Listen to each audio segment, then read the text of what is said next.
Pretty minds. We were doctors, Az began. Cosmetic surgeons, to be precise, Maddie said. We've both performed the operation hundreds of times, and when we met, I had just been named to the Committee for Morphological Standards. Tally's eyes widened. The Pretty Committee? Maddie smiled at the nickname. We were preparing for a morphological congress. That's when all the cities share data on the operation. Tally nodded. Cities worked very hard to stay independent of one another, but the Pretty Committee was a global institution that made sure pretties were all more or less the same.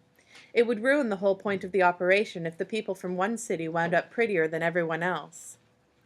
Like most uglies, Tally had often indulged in the fantasy that she might one day be on the committee and help decide what the next generation would look like.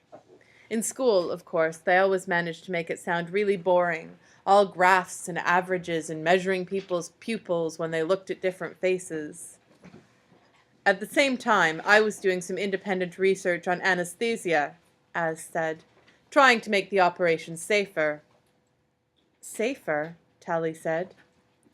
A few people still die each year, as with any surgery, he said, from being unconscious for so long more than anything else.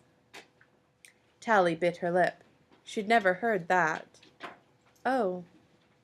I found that there were complications from the anesthetic used in the operation, tiny lesions in the brain, barely visible, even with the best machines.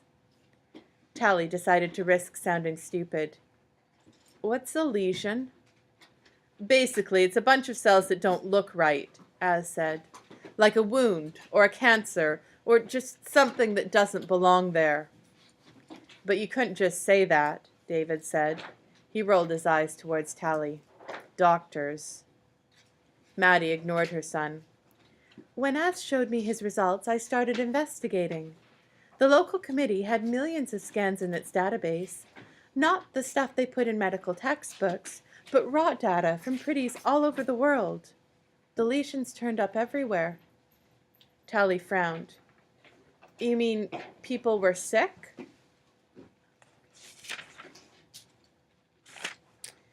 They didn't seem to be.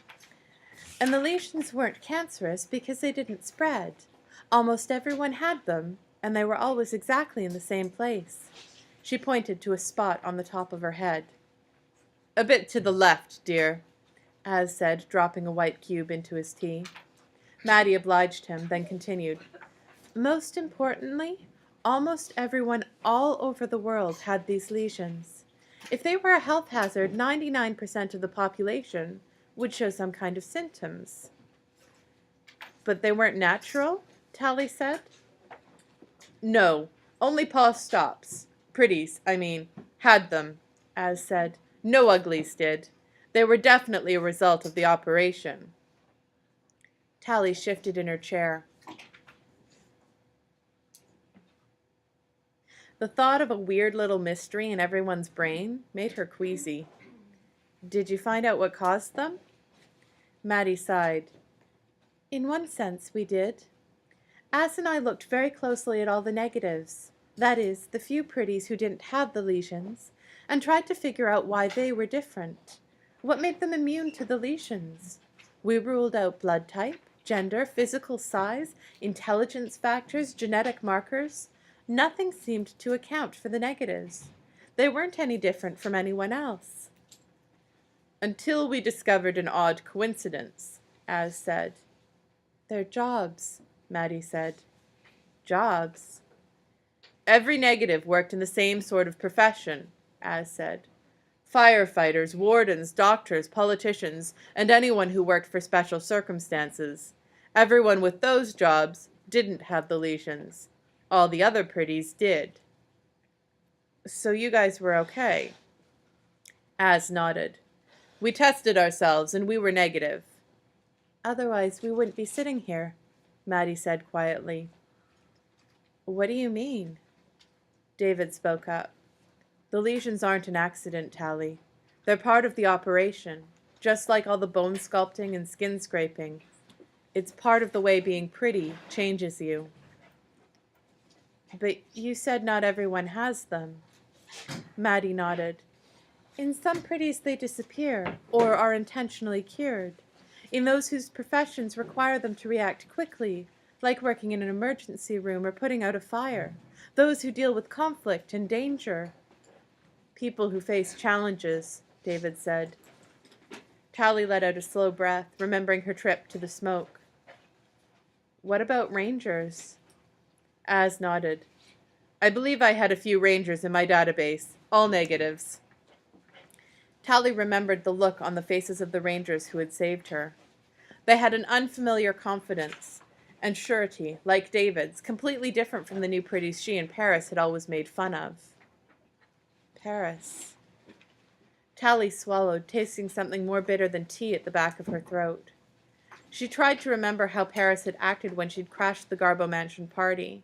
She'd been so ashamed of her own face, it was hard to remember anything specific about Paris. He'd looked so different, and if anything, he seemed older, more mature. But in some way, they hadn't connected. It was as if he'd become a different person. Was it only because, since his operation, they'd lived in different worlds? Or had it been something more? She tried to imagine Paris coping out here in the smoke, working with his hands and making his own clothes. The old ugly Paris would have enjoyed the challenge. But what about pretty Paris? Her head felt light, as if the house were in an elevator heading swiftly downward. What do the Letians do? She asked. We don't know exactly, Az said. But we've got some pretty good ideas, David said. Just suspicions, Maddie said. Az looked uncomfortably down into his tea. You were suspicious enough to run away, Tally said. We had no choice, Maddie said. Not long after our discovery, special circumstances paid a visit. They took our data and told us not to look any further, or we'd lose our licenses. It was either run away or forget everything we'd found. And it wasn't something we could forget, Az said. Tally turned to David. He sat beside his mother, grim-faced, his cup of tea untouched before him. His parents were still reluctant to say everything they suspected, but she could tell that David saw no need for caution. What do you think? She asked him.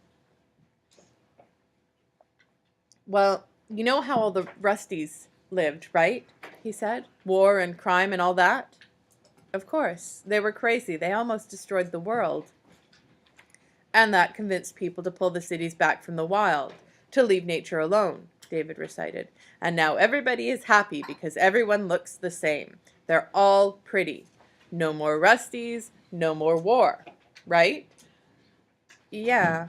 In school they say it's all really complicated, but that's basically the story. He smiled grimly. Maybe it's not so complicated. Maybe the reason war and all that other stuff went away is that there are no more controversies, no disagreements, no people demanding change. Just masses of smiling pretties, and a few people left to run things. Tally remembered crossing the river to New Prettytown, watching them have their endless fun. She and Paris used to boast that they'd never wind up so idiotic, so shallow. But when she'd seen him, becoming pretty doesn't just change the way you look, she said. No, David said. It changes the way you think.